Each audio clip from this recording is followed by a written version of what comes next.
thank you so much for being with us once again. What's your message for us this year? Thank you for having me. Tomorrow, 150 weeks will have passed since we started the school strike for the climate. And during this time, more and more people around the world have woken up to the climate and ecological crisis, putting more and more pressure on you, the people in power. Eventually, the public pressure was too much, and you had the world's eyes on you. So you started to act. Not acting as in taking climate action, but acting as in role-playing. Playing politics, playing with words and playing with our future. Pretending to take responsibility, acting as saviors as you try to convince us that things are being taken care of. Meanwhile, the gap between your rhetorics and reality keeps growing wider and wider. And since the level of awareness is so low, you almost get away with it.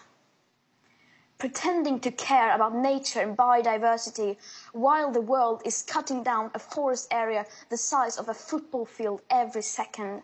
Pretending to be a climate leader while locking in a future common agricultural policy that will make the Paris Agreement impossible to reach. Pretending that you will build back better after the pandemic, even though astronomical sums of money have already been locked in, and not in green projects, whatever green means.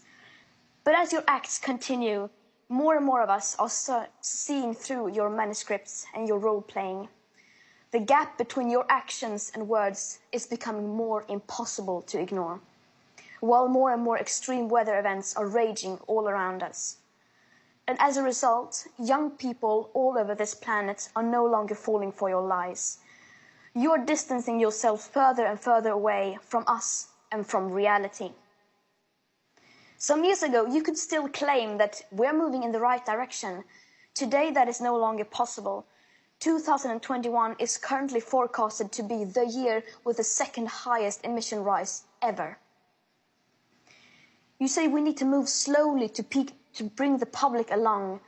However, how do you honestly expect to bring the people along if you don't treat this crisis like a crisis?